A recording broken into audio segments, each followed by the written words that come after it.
problemang nakaharang, lagi kong iniisip. Di alam paano babangon at paano babawi sa mga kasalanan at mali kong pinili. Ang naging bunga lahat ay aking pagsisisi. Pasensya na po, ako ay tao lang. Kung kadalasan ng sarili ko'y nahihibang, nakatingin sa salamin, tanong ko paano na. Kapag umabot sa puntong ako na lang mag-isa, sarili ko'y magbabago, sarili niloloko. Aminado naman na meron akong naabuso. Naging mabait kayo sa akin, salamat. Sana'y mapatawad ako sa iniwalamat.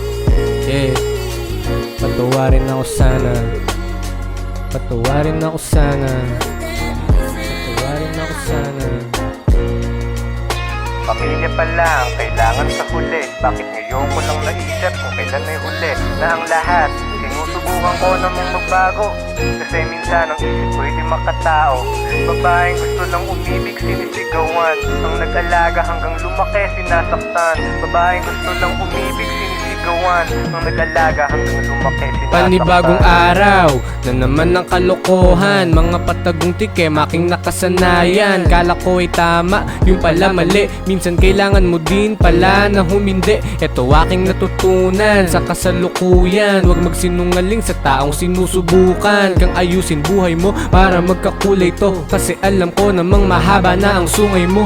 Hindi pa rin tinigilan hanggang inabuso. Sa usok na nalunod, tanggapin ang asunto. Mawawala lahat kapag hindi ka natuto. Hanggang ang iyong hinahanap ay wala ka na sa puso. Kailan nga ba titigilan ang pagiging mapusok? Kailan mapipigilan? Hindi na mapagsabihan, mismo ang kinakasama piniling lumisan. Dahil sa mga ginagawa, ngayon ko nasasabi na ako ay masama. Naging miserable pa ang buhay ko ng malala. Kaya ngayon madalas na lang nakatulala. Panibagong araw, eto na yung araw na ayokong mangyari. Pero wala akong nagawa kasi nga ay nasabi niya na ang gustong sabihin. Di ko man to aminin, alam niya na lahat kung ano ba ang mga nangyari. Pero ako ay nagbabaka sakaling mababalik lahat kung ano ang nabali. Pero ako ay nagbabaka sakaling mababalik lahat kung ano ang mga nabali.